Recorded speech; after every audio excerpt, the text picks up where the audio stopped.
Monday.com AI agents took over my work, and I absolutely love it. Chasing deadlines, writing status reports, updating stakeholders. Agents handle the daily grind now. I stay in the loop only when it matters. Create your own AI agent in minutes on Monday.com.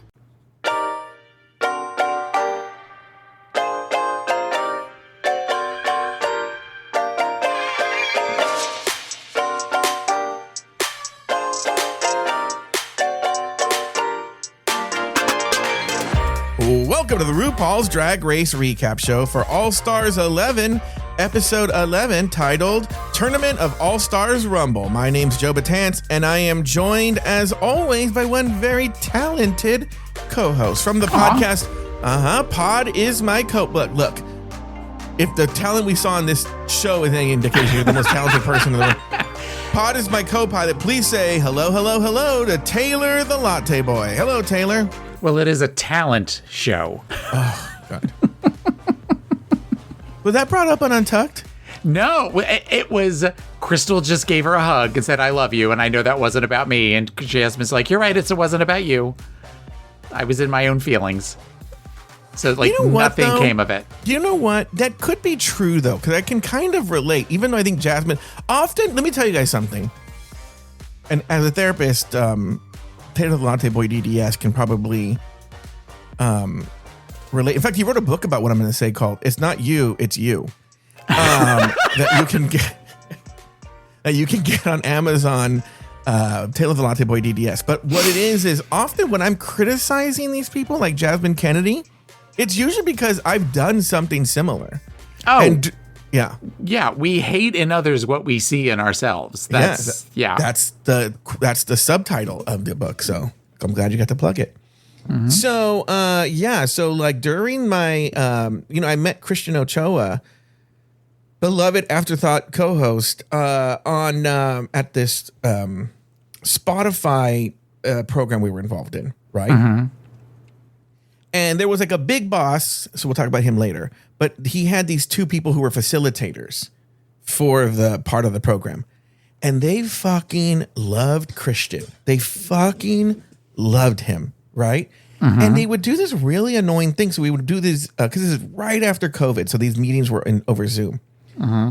And they would do these things where they would do these like check-ins. But we only had everything was very like, there's 15 minutes for this or something like that, right?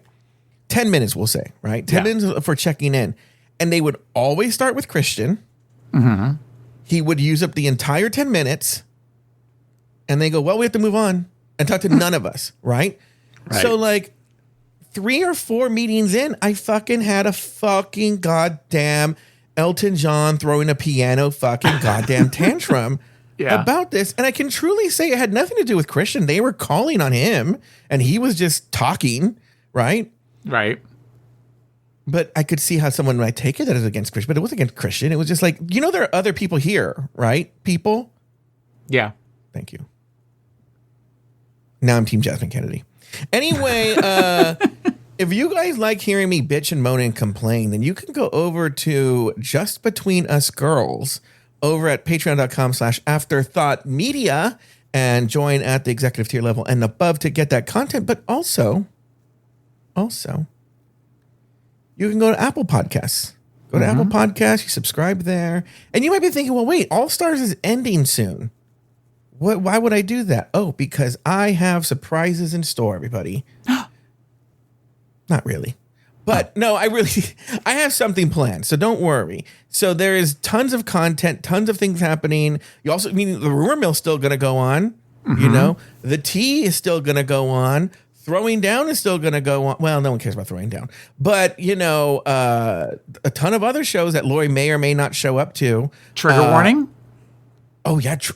Don't even get me started on this trigger warning. I knew it was just a matter of time. And you know what's so funny that we've been bringing up Christian Ochoa, because Trigger Warning, everybody, is a show that we have hosted by the Trigger himself. What did you just call me? Joseph L. Buhecker, famed legendary podcaster Joseph L. Buhecker. And if you guys don't know who that is, just imagine an entire show of someone guessing his name and what he would react like. So we have a show with him, but he hasn't been showing up. Like he goes like, I'll do it tomorrow, and then it never happens, right? Well, so now he is an Artie Award winning. He is the Artie Award winning Joseph L. Buhecker. So I texted him yesterday and I said, do you still want to do trigger warning? Because I was thinking, I mean, the show is called Trigger Warning, that if Buhecker doesn't want to do it anymore, Christian Ochoa, who's going to infuriate people more than Christian Ochoa? That would really need a trigger warning. Yeah. Yeah, that would be pretty big. Yep. And Taylor, it wouldn't be trigger warning. It would be skip warning for Taylor. Next. Yeah, we'll just change the podcast to next. Right. All right. So anyway, patreon.com/afterthoughtmedia. I'll make the big announcement soon, but stuff is happening. All right. So why don't we do this? Why don't we take a break?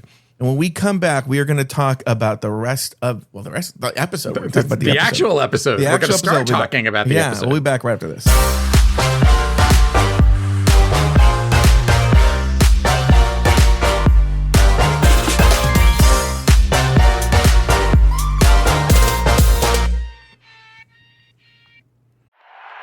This is going to be an extremely busy month. I have to watch 104 soccer games, follow the pregame, the postgame, yell useless opinions at the TV. It's a lot. So I knew that when it comes to screening for colon cancer, the choice was clear. The Cologuard Plus test. It can be used at home and can only take 15 minutes, so I can do it during halftime and not miss any action. If you are 45 or older and at average risk, ask your healthcare provider about screening for colon cancer with the Cologuard test. You can also request a prescription at Cologuard.com. And we're live from the living room as Doug eyes up the matchday spread. He's reaching for the buffalo wing. Perfect! Hang on, what's this? Oh, he's gone for a can of Pepsi too! Incredible! What a finish! Sensational combination! Look at the delight on his face. There's no doubt about it. It just tastes better. Match days deserve Pepsi. Food deserves Pepsi. Grab a pack of Pepsi Zero Sugar for today's match. It's poetry in motion. If you want all of your data in one place, you need the Intuit ERP. I'm Damon John, and I run my growing business on Intuit Enterprise Suite. Learn more at intuit.com/ERP.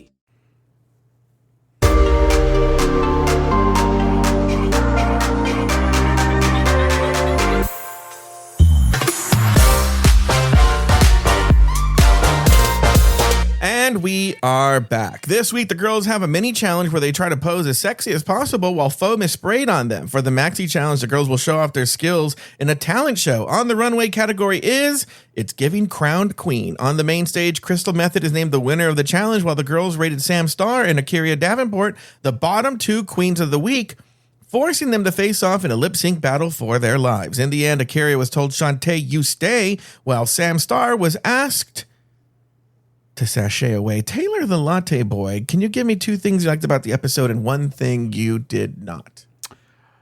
Well, I think the one is probably obvious given my distaste of Sam Starr. So that's one of the things that I liked. Oh, you like that she's gone? I like that she's gone. Yeah, that I don't have to watch the interviews, the confessionals anymore with the white hat and the hair pushed down. I wonder what that says about me that I don't like Sam Starr, given what we talked about in the first segment. I was not a fan. No, that's not true. I'm gonna break it up. Something that I didn't like and something that I did like. Okay. So the thing that I did not like and was kind of surprised about was Akira's behavior related to the fight with Silky. It's funny that you say that. Yeah, go ahead. Okay. That was something that I thought was very out of character for who she's been or how she's represented herself through her seasons all along. So to act out in that way and not even act out well was just an odd choice. The thing that I did like was, at least on camera, it seemed like Silky never took the bait. Mm-hmm. And in that regard, I felt like that was growth on her part. I feel we will have an interesting conversation about this. Not that I disagree with you, but I think it's one of these things where, like when the Supreme Court writes a decision and someone will write the opinion, but someone might write a concurring opinion because They may agree, but they have a different approach. Yeah. I think that we have here. Okay. Very good. So you liked that Sam Starr's gone. You liked that Silky didn't take the bait, but you didn't like Akira's behavior. Yes. On this episode. All right. Very good. Yeah. For me, what did I like? I really loved Crystal's look. I actually, we'll come up on this. I really thought Joey J's number, even though I have a lot to say about this talent show, was very funny. I was charmed by it. Yeah. Don't read too much into that. And then, I don't know how much there is to read into that, but... I was going to say, there's nothing... You've charmed never been by it. openly team Joey J, so... Yeah. And then what I didn't like is... Look, I think Crystal Methyd is very talented. I think she really has... I think she's on the forefront of current drag, in terms of sensibility, in terms of a postmodern view of drag, post-drag race. I think she is she is what Violet Chachki was in season 7, Okay. She is the cutting edge of drag right now. She is the moment, so to speak. Yeah. However, I don't like that their show is ginger minging her in terms of she could have stood on her own 2 feet, and it seems like they're putting a very heavy hand on the scale for her. And it's almost insulting to her and insulting to us. Well, and that was one of the things that I was going to not like was that they are ginger. I was even going to use the phrase ginger minging her where they're just kind of telling us who we're supposed to be rooting for at this point. Yeah. But I think that it has the opposite effect because it's sort of I even said after she won last night, I said, well, now we don't have to watch the final. We know who won. Well, it's going to be trying to see her because, you have Akira still there. In other words, in all respects, if it really truly is a lip sync battle for the crown, who's in the... Jasmine's okay, but Akira, I think, is the best lip syncer. Is that how they're doing it next week? It's the lip sync battle for the crown. Oh. Yeah, but they did that last year, and then they just pushed Ginger through. And there were multiple times where Ginger didn't win that, right? Where they basically gave Ginger a Reba McEntire song. It was worse. It would be Ginger doing against Akira. I'm making this up. It would be Ginger versus Akira singing "Praise You," and Ginger would win. And you're like, what? Right? You're like, what is this? And so, I because not that Crystal's a bad lip syncer, but she's not. If you're doing a lip sync for the crown, she's not someone I put my money on. Is that... Did she ever lip sync on her season? Did she ever have to lip sync? I don't know. Transcripts, let's ask ChatGPT here. This is, people I know hate AI, but this is why we waste all this water. Crystal Methyd did have to lip sync in episode 12, Viva Drag Vegas. She was in the bottom 2 versus Jackie Cox. The song was On the Floor by Jennifer Lopez. And Crystal won the lip sync and Jackie Cox was eliminated. If you had held a gun to my head, I would have never... I could not imagine that. This is why you need to have ChatGPT. Which I know a lot of people love me saying that. Have you seen that Evie Oddly has... I'm not going to take a side. But Evie Oddly is strangely this huge AI defender and claps back at people who come out against it. Wow. Okay. I'm not taking a side. I'm just telling you. I found I listened to another podcast called The Curiosity Shop, and it's Brene Brown and Adam, I think his name is Adam Grant, and they did an episode recently about AI that was really interesting, the pros and the cons of it. And I think they were looking at more of the ethics of AI, but it was a really good episode. There was things about it that I was like, oh, I had never thought of that. All right, here we go. After the elimination, the girls return to the workroom to discuss, decompress, and de-drag. The girls review their Rated Queen results, and Akira and Silky briefly snipe at each other. The next day, the queens walk back into the workroom ready for what lies ahead. At the table, the sniping continues between Akira and Silky.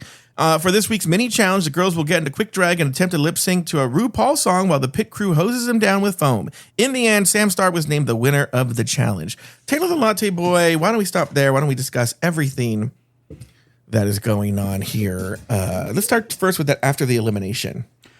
After the elimination, when Akira was talking about look at them all now saying that they miss Kennedy or they wish Kennedy wasn't, gone or all that sort of stuff. And she goes, they're all just like big fakes, big liars. That was sort of the turn of the I'm in my head now at this point, it felt like, and it was just not attractive. And then I think she knew that she did bad. And then when they said that she did worse, she actually scored worse than Kennedy, was, I think, another sort of slap in the face to her. I don't remember her and Silky sniping at each other, though. If anything, I thought Silky was trying to be very, was just sort of reading the scores and was not making commentary or anything like that. But I feel like Akira was like, there was a moment when it was revealed that Silky put Akira last, but Akira didn't put Silky last. I think Silky was even pissed that Akira put her fourth. Well, why would she be? Oh, because she thought that she deserved to be higher. Yes.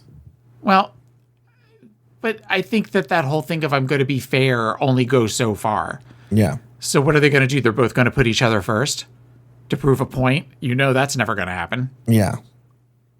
So this is where you and I kind of disagree. At this, I write my notes as they go, and I rarely go and change them. So in the moment, I was actually like, yes, Akira, please clap back at these white bitches being all of a sudden like, oh my God, Kennedy's gone. Like, bitches, you put her there.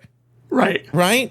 And I can't believe Kennedy was gone. I saw her as the front runner. There is, look, and maybe you and I can talk about this, and you can have different opinions, and we haven't actually discussed this at all. And it's something that'll come up later. So what's funny is, after watching the episode, you would have thought, I know that my opinion would have been that I was Team Akira and fuck Silky, right? But after doing the rumor mill and talking about this a little bit, and then I was just thinking about it, I was going to sleep last night. I was like, wait a minute. Why am I Team Akira? And why am I against Silky? I said, we don't know what happened. Nobody knows anything. And the little that we do know, the very, very little that we do know, I mean, I don't want to make up stories, but I could see why Silky would be mad at Akira. Okay, because the little we do know is this fight happened. Akira and Silky were very, very close, almost like sisters. And Akira was living... Well, let me rephrase. Silky let Akira live with her for a time. And then this is when the problem started. So it could be some sort of thing where, like, I mean, I don't want to we don't know. Nobody knows, right? Where Silky was like, hey, you got to pay me rent or something like that. And Akira was like, no. And then they turned into hurt feel. Like, I don't know. But here's what I will say. Because I did see, this might have been last week, actually, Akira on... the stupid one with what's her name at Roscoe's, whatever that show is, right? Yeah, the after show with Naisha Lopez. Naisha Lopez. And she was on there, and they asked her about it, and she was like, "This might not have been on there, but at some point, she has said in an interview, once the episodes are aired and my NDA is cleared, I'm going to spill all the tea." Right? Yeah. And I'm like, what? I was like, if you're spill it on the show. Yeah. Why don't you say it on the show? Yeah. Because if you're in the right and you are going to prove your case, you are on camera. Right. Say it right there. Tell everybody. Yeah, I just watched the drag tea thing right before we started that went over that episode that Kennedy and Akira were on. And she said, I've got all the receipts. I'm just waiting to share all the receipts. Maybe that's where it was. And I'm like, well, share them on the show. Why are you waiting? The producers would have loved it. Because I'm assuming if it's a lip sync for The Crown, we're not going to really get a lot of workroom moments with them next week. So I don't think it's going to happen on the show next week. So why didn't she do it then? Yeah. I don't know. So it's starting to make me think that Akira is, because there's a little bit of a hint, a little bit. This is me reading into things. But Morgan said during their bracket that whenever Akira comes to town, Akira stays with her. Which makes me think, and this is fine, drag's expensive to do, and the economy hasn't been the best, that Akira doesn't have a lot of money, she needs help, right? Yeah. Support from her queens when she can't get a hotel room or whatever. And so I don't know. And not that that's in and of itself bad or in and of itself wrong, but it could be that Silky has a legitimate complaint that we don't know about. Yeah. So, because right now Silky's not really saying much about Akira. I don't know. Jasmine. So Joey says, this Jasmine is so annoying, but Joey says that she put, because her thing was she didn't want to compete against this. I don't know. So she put, who did she put first? Kennedie. She put Kennedie first. And Jasmine got all mad and was like, why the fuck do you care? Like, people can score however they want to score. Yes. No, would Jasmine put up if I told her, oh, you have to score this certain way? Jasmine is so fucking annoying. She's up there with my least favorite queens. Up there. And this includes Soju. This includes the one that does the barrel roll, Queen Kong. This includes the Deja Sky. Candy Muse. Oh! I would take Candy Muse any day over this Jasmine Kennedie. Oh, I don't know about that. Yes, I would. Jasmine Kennedie is very high up there. Okay.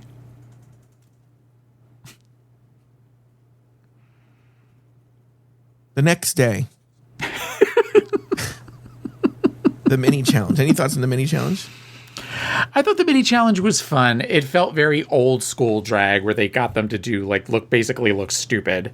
But they did it in a way where they all seemed to be having fun with it. I didn't get the need for all of the Dr. Brommer representative, or Bromer, however you say it, the representatives to be on top of the truck, waving at them the whole time. Hey, look, they paid for the segment. They're going to do whatever they want. I guess so. I guess that was the whole, the C-suite was all up there waving at drag queens getting hit in the mouth with foam. But it was dumb, but it killed some time in a fun way that we were all laughing while we were watching it. Who did you think should have won? I thought Sam Starr did really well. I think Jasmine did really well. A lot of them did not do well at all. A lot of them, it was bad. Mm-hmm. But yeah, there wasn't. Whoever the third one was, I thought did really well, but I don't remember who that was. What did you think? I thought Silky's was so funny. Well, Silky's was just flopping around on the ground like a sea lion. There was nothing. I thought it was so great funny. about hers. But it wasn't. She was supposed to lip sync. That was the problem with it. It wasn't a lip sync. She was just doing things where she was rubbing her tits against the wet glass and then flopping around. She could have really got hurt when she did that. She's crazy. All right. Now in the workroom, so they get the maxi challenge, which is they have to do this talent show, which is already clearly planned out. Oh no, I'm reading that. Okay, sorry.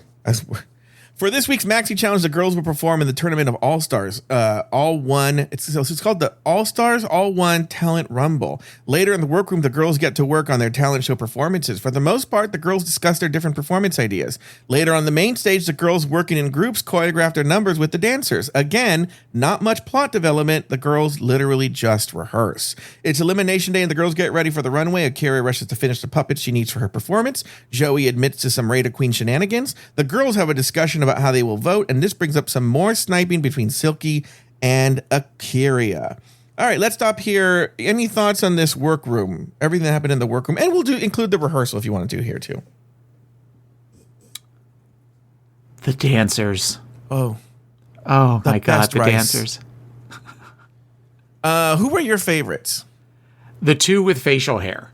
There was the big one with the mustache, and then the other one with like the heavy 5 o'clock shadow. Those were my two favorite. Which anybody who knows me should know that should not come as a shock to anyone.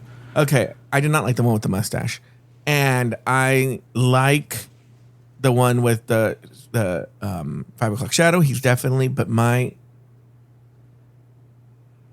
the smooth twink Latino is my ideal man. If you want to know what Joe Batanz thinks a perfect man looks like, that's it. I couldn't take my eyes off of him. I thought he was so fucking hot. I know he's a big hit, but people found his Instagram and all this shit like that before. Because he was on last season too as well, or earlier this season. Yeah. I can't remember. Ugh. That's not the one with the mustache that was on before. I don't know who he's been on before, and they found his Instagram, but he is so fucking beautiful. He is perfect man to me. I like dark skin. I like it. Like he looked like he could have been a cholo that I would have lusted after. Okay. Thank Okay. you. Talk about gangbang. Hi everyone. I'll be at the Haha Cafe on Larchmont. No, it's not Larchmont. It's on Lancashire. All right. And what about so the work? Let me see. Well, actually, that's not true. I wrote a note here. I wrote this note that I liked Crystal's performance right before we get there because it's not a bitch track, but it actually really was. Was this some dumb burlesque? No, I guess it wasn't, but I don't know. Oh, there's a part during confessional. No, not during confessional. Sam says something in the work when they all laugh, and then he's like, thank you, I'm amazing. And I'm like, what did he say that was so amazing? Even in the moment, I couldn't remember what he said. I don't remember. It's not worth it. Yeah. And then so Jasmine makes a point that I've been making for a long time, which is, look, there has to be talent. Just running around and lip syncing to a song that you made in GarageBand isn't a talent for the talent show on Drag. I've already done this speech 1,000 times. I'm not going to get into it again. So she says this, but then I was like, but hold up, honey. I want to see your cheer routine first. Because she's like, I'm doing a cheer routine, and that is a talent. And it is. But I want to see it first. And so that's where we're going to leave that. And then that's all I have. Oh, Elimination Day. Anything there?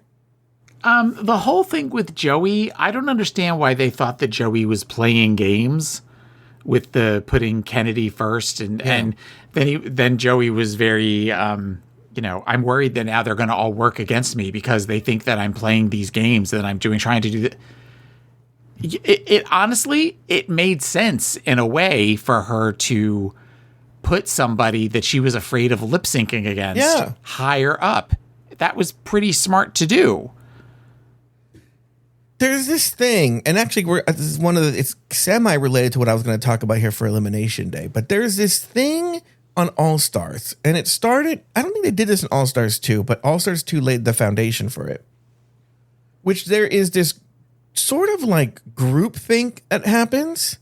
And and even though there's no formal agreement written, if the more strong personalities on the group decide something, it's already assumed that everybody has signed on to this. And if you don't, then you are a horrible person.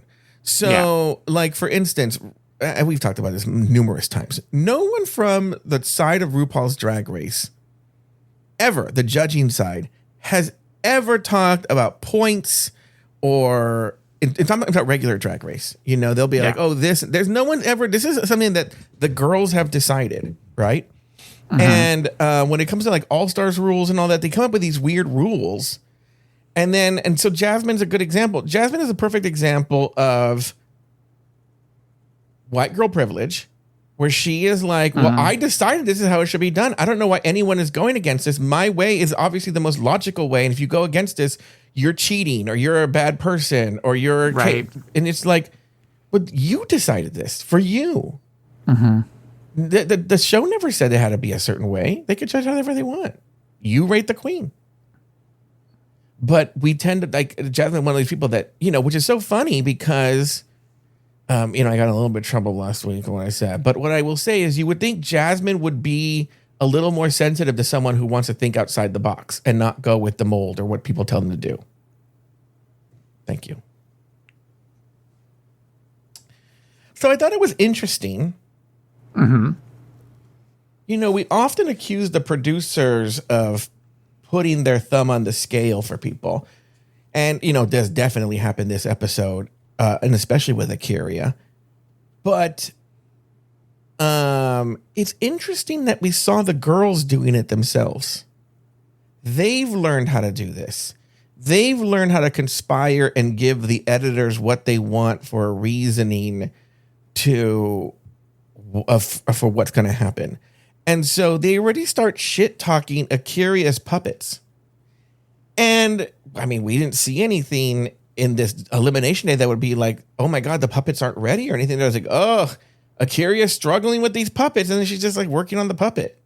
Right. And so it sort of felt like they were already laying the groundwork for like, we're going to put Akira in the bottom, you know? I don't know about that. I think that may be where this is all recorded after the fact. So maybe this is, they already knew what was happening. So they were going along with the narrative after the fact. Yeah. But I mean, it's also, they had to interview them after the elimination, you know? No. I'm talking about what they're saying in the workroom. Oh, maybe it was a confessional. It might have been in confessional. You're right. It might have been in confessional. They were making fun of They were making fun of them with Akira when she was putting them up, but then they were saying some shitty things in confessional. Well, then we'll come back to that when we get to the challenge or the main stage or whatever. All right, that's all I have for Elimination Day. So let's talk about that maxi challenge. First up was Sam Starr. Any thoughts here? About as basic can be. Yeah. It was I made a 45-second song. I am going to have the same look that I always have, which one of the guys here referred to her as if a grown-up JonBenet Ramsey and Elle Woods had a baby. And it was... okay, she's going to do it about something that Ru said one time, which some of the other girls in confessionals had comments about that, and I agree with them. Ru's not going to remember that she referred to her as the teacher's pet. Yeah. Well, I think in Sam Starr, her head, RuPaul's always thinking about her. Right. If Crystal had done a song about like having Elle DeBarge hair, or something like that she might have remembered from that season. But something like that would make more sense. Something that was an ongoing thing between Ru and Joey J making the gay comment. Ru, that's very current for Ru, and Ru laughs every time she does it. Yeah. You know, look, Sam Starr...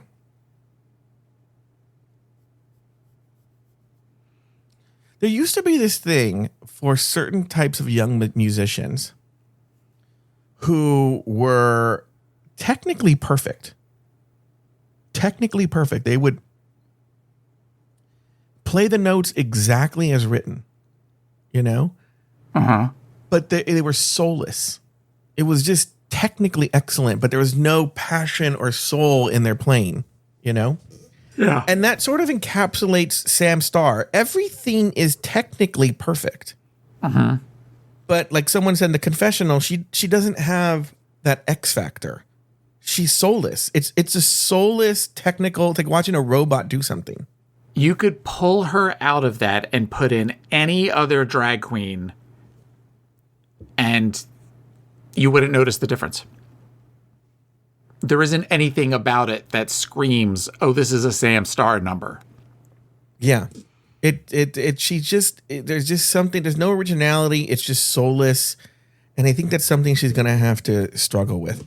Joey J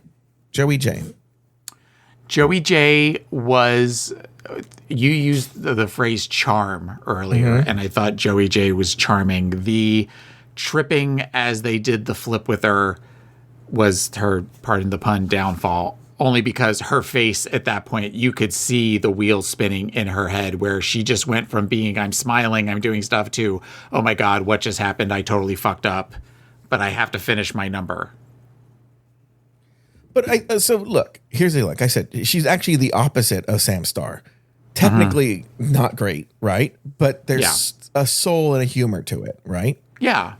And but that said, I think this is evidence that she wasn't in the bottom of what I'm saying, that there was a conspiracy to, I think they wanted to get Akira because they knew there was a lip sync for the crown coming and they needed to get rid of her. I think like Akira, we haven't gotten to Akira yet, but I'm going to say right now, I don't think Akira should have been in the bottom. Really, you and I have a very different opinion about that performance. Get off my show. Jasmine Kennedie, your thoughts here. I thought Joey should have been in the bottom. Charming, but should have been in the bottom. Jasmine Kennedie. I think that Jasmine, of the three that we've seen so far, Jasmine's was the best. In that technically it was definitely cheering, and everybody did the cheers very tightly. It wasn't, she did a good job of training all of them to do all of the moves with her, and she looked like a cheerleader. I've been around enough cheerleaders with my friends' daughters when they were in cheering that to know the moves and know what they're supposed to do and all of that kind of thing. But for somebody who made a comment about lip syncing to songs, then the cheer turns into where she's lip syncing to a song, but just to cheer moves. That's 100% my point.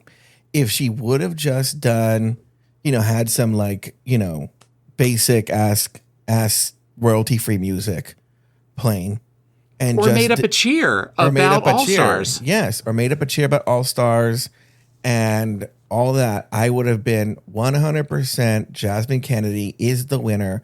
This is a talent. Bravo. Right? But when she started lip syncing, I go, and this is true for all of them. All of them were some dumb lip sync or dance performance. So actually, across the board, they all get Fs. If I'm being honest, I don't think any of this is a talent show. But I've done that rant a million times already. But if she would have just done the cheer exhibition, I would have been bravo. But she did a bitch track, and I'm like, well, it's just another bitch track to me. Yeah. How is this any different than George is going boing boing boing boing across the stage? Whatever. So, so it was a no for me, dog. Dawn. Wait, I say Dawn. You say Dawn. Yeah. Your thoughts on this? It was kind of, you're talking about a bitch track. That's really sort of all that it was. It was just a silly bouncing around, focusing on the ears and the one trick pony that is Dawn. Mm-hmm. And it was just sort of okay. I mean, it wasn't the worst. It was in the middle. It was a middle performance for me. It's just, it's a Temu Willow pill. And okay. All right. And it's like, look, it was funny. I'm not going to deny it was funny, but I'm like, okay, so all right. Like, it was just like a drag. It's like, this is the kind of number that if I would have saw her do this at Mickey's on a Monday night, I would have been like, oh, nice. Like, yeah. I didn't think, what was so special about this one? I know there was something she was stressing out, but it's true. I was whelmed. Yeah. Akira C. Davenport. There was something about it that was very, I appreciated the song. I thought that Akira did a good job with the song. But there was something very sloppy and very crafty about it. I've seen those performances before of where you got the marionettes and that sort of thing, and it just felt like the PVC pipes were all different sizes, and it was where the one was taller than the other, and they talked about on Untucked that the one's feet were like dragging along on the ground while she was moving her and stuff. It just wasn't. There wasn't a polish to it that I expect from Akira. I see what you're saying, but it was different enough. Look, we have seen it before, okay? Not even just on this. We've seen this on like America's Got Talent or Putting on the Hits or some stupid show like that. Remember that, Putting on the Hits? Mm-hmm. Yeah. That was like a lip sync various show. Variety shows of the 70s. Somebody did this. Putting on the Hits was a lip sync show, right? Though, wasn't it? It was a lip sync show, yeah. We've seen this before. This is an old trick, okay? But to me, it was different enough that it should have been safe. Different enough that it should have been safe.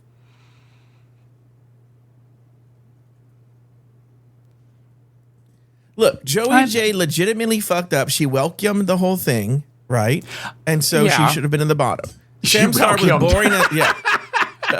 Welcome to the bottom, Joey J. And then Samstar was just fucking boring as fuck. But how was Samstar different from Dawn? She wasn't. Other than I don't know. We were surprised that Samstar was in the bottom too. We figured it was going to be Joey J. Yeah. So that's just a question of points. I think you're talking about the whole like soulless versus charm. I think that the charm might be what saved Joey. Joey J is a queen that if I was having a party, I would invite Joey J before I would invite Samstar, because Joey J would be the one that would be sitting on the couch, holding court, making everybody laugh, and just trying to be helpful, trying to be that guest that you want to have at a party. Whereas I feel like Samstar would come in and do the, okay, I'm here, everybody look at me, and just be very bitchy and very not talking to people and stuff. And I think that there is a genuine, they all seem very fond of Joey in a way that they don't seem fond of Sam. That doesn't mean that they didn't like Sam. Yeah. But that, I think, that's what saved her. Then why don't they like Akira? Well, you said that you think that they want to get rid of Akira because of the lip sync next week. I think so. I mean, I think that's a big part of it. To me, Akira was, look, I didn't think she was great. I just thought it was safer than, Joey J. And to me, Joey J should have for sure been in the bottom. I think you and I agree on that. Who should have had that other spot is where we debate. I think it should have been Samstar. You think it should have been Akira, correct? Yeah, because, and this was one in the critiques, Samstar's, as boring as it was super polished. Mm-hmm. Everything was done the way that she looked amazing. The guys looked amazing. The dance moves, they did all the dance moves correctly, all of that sort of stuff. Whereas I feel like with Akira, it was sort of this set that she was sort of flailing around with these two things, and then they said something about that the mouth was supposed to move on the front one, but it didn't move, or it was off to the side, which I didn't even notice. Mm-hmm. But there was a lack of polish with Akira's, which I think is what put her in the bottom. But couldn't there be a charm to that a little bit? Hear me out. That could be true with Joey J as well. In that, I've been in the presence of Taylor Lautner a few times, right? I think I've talked about this before.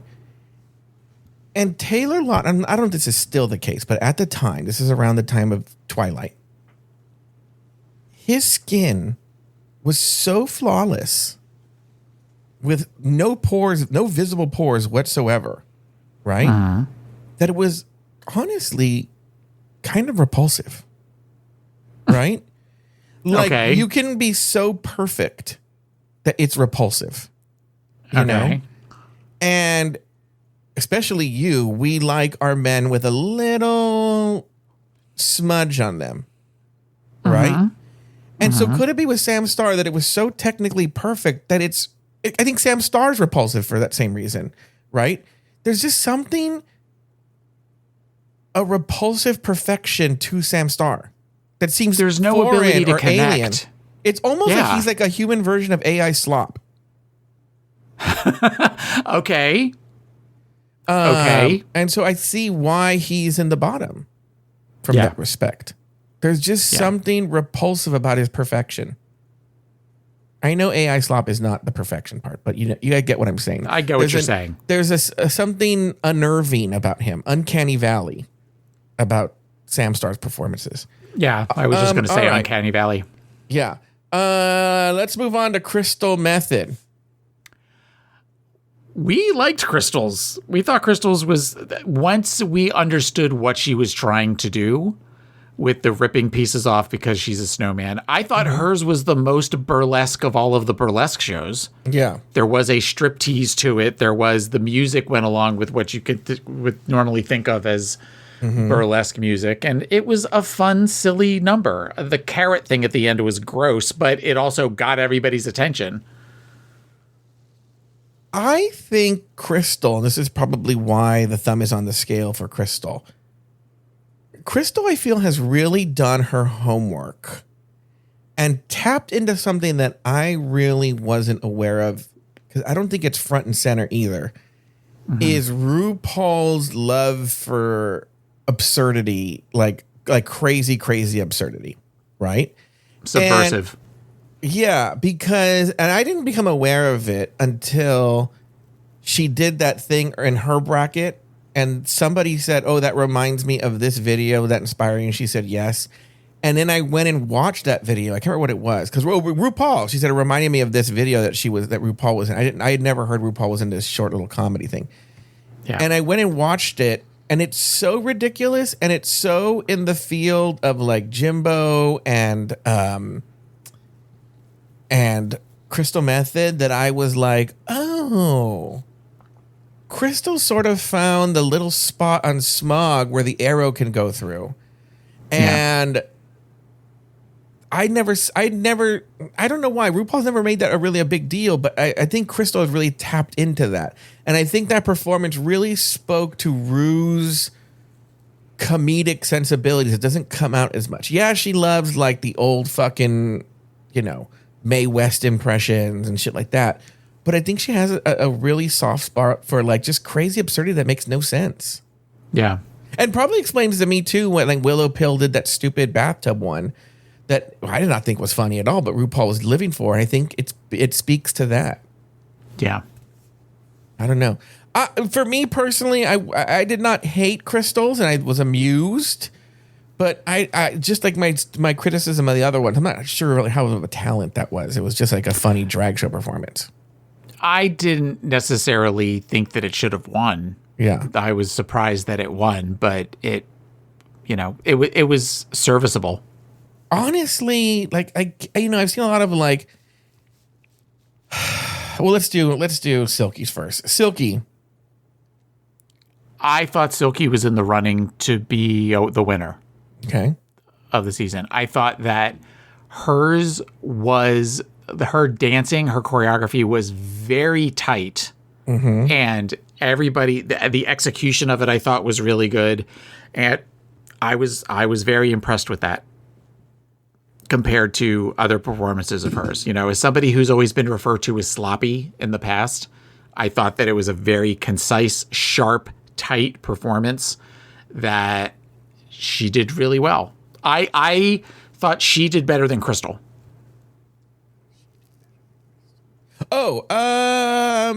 Honestly, and this is what we're gonna get. Let me just do the Silky thing right now, and I'll address what you said because I feel it encompasses everybody.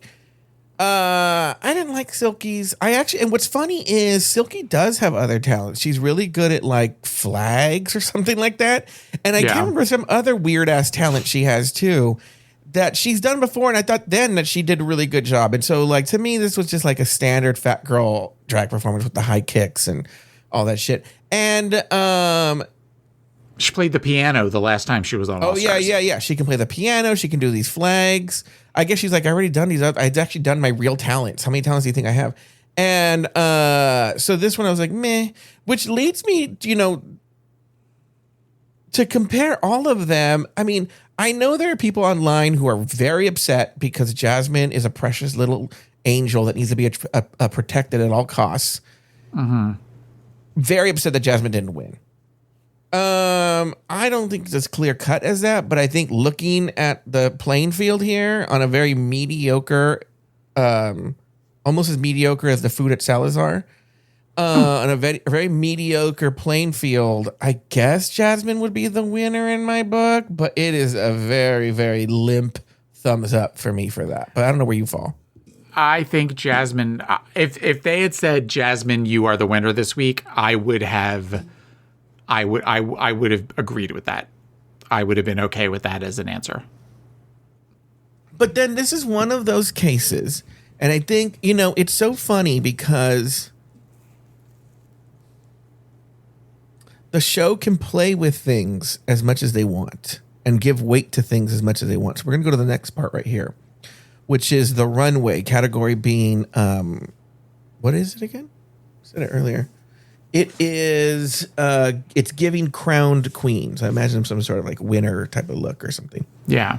Like a look that would be worthy of a person to be the All-Stars winner. Which is weird to wear in the second to last episode. You would think that would be... Well, I guess they're not going to have a runway for the lip sync extravaganza. Okay. What were your thoughts on this runway? I thought everybody looked really pretty. I thought that everybody in their own unique way looked... Except I didn't like Sam's. Sam couldn't walk down the runway. Her dress was way too tight. She was shuffling. What was her look again? That was like the cowboy. It was shocking. It was a cowboy look with the fringe on the side of the yellow skirt. I thought Jasmine's was gorgeous. It was an absolutely beautiful look. I thought Dawn's was really pretty too, even though it's still the blue alien thing or the blue elf. And I thought that Silky's was really, really pretty too. The comment that was made about the platform shoes, I feel like Silky had to wear that to lift her up so that she was, I think the dress was too long. Oh, I see what you're saying, yeah. She put on something to make her taller so that she wasn't stepping on the beads and dragging the beads. I want to talk about specifically Crystal's look. It's the only look I really remember, if I'm being honest. And again, going back to Crystal has really nailed RuPaul. Is she comes out in this look, and was it Ru who said this? Which, if it is from Ru, it's the highest compliment, that she could see Cher wearing this outfit. Yes. And like just knows, she didn't specifically clock black Bob Mackie, so I don't know if it's really a Bob Mackie look, but Cher's very associated with Bob Mackie. And I wrote in my notes, of course Cher would like it because it's some sort of cultural appropriation. And but it was a gorgeous, stunning look. I think Ru was right. I could totally see Cher in that outfit. And I could see how taking the performance with Ru loving that outfit, the logic of the judges is that puts her number one. I think there's other reasons as well, but yeah, that's my only thoughts on the runway. Do you have any other big thoughts on the runway? I'm trying to think. Akira looked beautiful. Trying to go down the list of who else was there. Did I say all of them? I feel like I'm missing somebody. Let me see. Well, did you go through? There was Sam, Joey J. Joey J looked pretty, but it was, a typical drag pageant gown. But she looks pretty wearing it. Well, then you nailed everybody then. All right. Later on the main stage, RuPaul names Crystal Methyd the winner of this week's Maxi Challenge. Before RuPaul sends the girls to rate each other, Jasmine Kennedie breaks down in tears over Jasmine's lack of a win. During the Rate of Queen, the girls get to work assigning points to each other. Back on the main stage, the results are announced, and the bottom two girls are Akira Davenport and Sam Starr, forcing them to face off in a lip-sync battle for their lives. The song, Run the World, parenthetical girls, by Beyonce. In the end, Akira lived to see another day while Sam Starr was asked to sashay away. Taylor the Latte Boy, did the right queen win the challenge? The main challenge, the Maxi challenge. No, I think I've already established that I think it should have been... okay, go ahead. Keep going. It should have been Jasmine or Silky. Were the right two queens in the bottom? I think we answered that one too. Yeah, we kind of answered that already. But did the right queen get the chop? Yes. Yes, for that lip sync? Yeah. Yes. 100%. She dog walked her. Sam Starr had no idea what the song was about. No. And was dancing. She was dancing like a white girl. She was dancing like a stripper. Yes. Whereas Akira was dancing like somebody who was empowered by the song. Exactly. It's a song of empowerment, not a stripper song. Exactly. Yes. Exactly. Yeah. So in that regard, Akira was. It's rare. At least I think it's rare when I'm watching a lip sync. I try to watch whatever is on camera. Like I try to kind of move my eyes back and forth. I could not take my eyes off Akira. Yeah. Like there were times where you could, like I watched it again this afternoon or this morning. Yeah, this morning before we started taping. And it was even more apparent when you watch it the second time that Sam was trying to do the whole like oh, I'm going to purse my lips and I'm going to look all seductive and I'm going to crawl on the floor and I'm going to, it just didn't work at all. And even, it's no big secret that before Rue announces the Shantae, she always looks at the other girl first and then turns her eyes and says, in this case, Akira Davenport, Shantae, you stay. She looked at Sam and Sam shook her head like, I know. Oh, really? Okay, yeah, she should have. It was very much a surrender to Rue when Rue looked at her like, I get it. You're gonna send me home this time. Sam Starr looked like Jessica Simpson trying to save her marriage with Nick Lachey the night before he asked her for divorce. That's what it came off as. Like, girl, it's done. I'm over this. Yeah. Let's talk about that moment before we call it a day about I just want to acknowledge, because people might think we're not going to acknowledge this. Yes, there was an editing mistake. I don't ever clock this shit. I don't know who notices this stuff. I noticed it. Oh, I did not notice it. There was a master shot that they put in the wrong master shot in the edit. It was from the previous episode. I don't know why they did that. It might have been a placeholder. They forgot to fix the placeholder. So, let's talk about Jasmine Kennedie. So people who didn't watch the episode, they announce Crystal's the winner. RuPaul's about to send the girls back to go do the Raider Queen, and Jasmine bursts into tears because she tries so hard and she can't win. And she says, no offense to Crystal, but that's how she feels. What did you think about this, Taylor? It was very pick me. Oh, It was that should be her drag name. The epitome of pick me. And I feel like to some degree, to quote Chad Michael in All-Star 1, I thought that she had made some changes, but here we are again, same old Jasmine.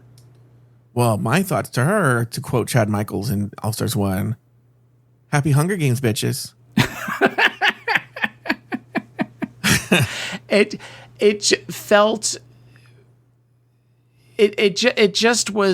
was almost like I have to do something to stand out. Yeah.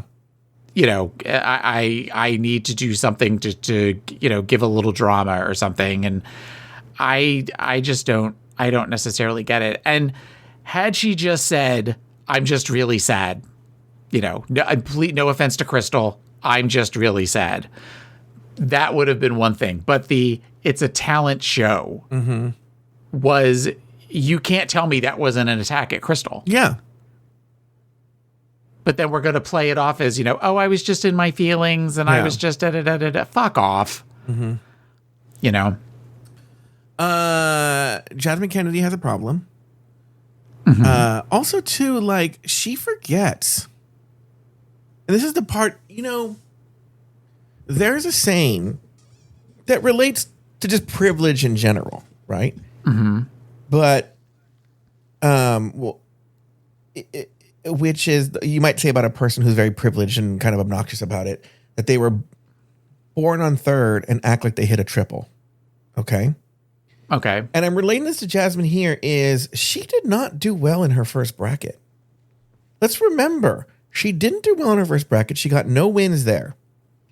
The only reason she made it through was a last-ditch campaign that she did on the main stage to have the other girls throw her points so that she would tie with Sam Starr and RuPaul, probably just because they had an extra fucking person in their quote-unquote budget in case Ru wanted to do a sachet you both, Shantae you both stay, put them both through, right? Yeah. And probably regretted it when she could have saved Kennedy and Akira after last week's lip sync. And made it through by the hair on her, the hair on her bushy bush, right? And she made it through on like a wing and a prayer, and now she's complaining. And I'm like, bitch, you're lucky to be in the semifinals. Thank you. And going to the lip sync for the crown. You're going to lip sync. You should be. Joey J is like, I'm just happy to be here. She should be Joey J. By the way, Joey J was chosen by RuPaul. Yeah. Yeah. Thank you. Well, that's going to do it for this week's episode of RuPaul's Drag Race Recap. Be sure to join us next weekend, every week, as Taylor and I discuss the season finale of RuPaul's Drag Race All-Stars Season 11. So, for Taylor Latte Boy and myself, sashay away until next week. Insurance isn't one size fits all. That's why customers have enjoyed Progressive's Name Your Price tool for years now. With the Name Your Price tool, you tell them what you want to pay, and they'll show you options that fit your budget. So whether you're picking out your first policy or just looking for something that works better for you and your family, they make it easy to see your options. Visit Progressive.com. Find a rate that works for you with the Name Your Price tool. Progressive Casualty Insurance Company and Affiliates. Price and coverage match limited by state law.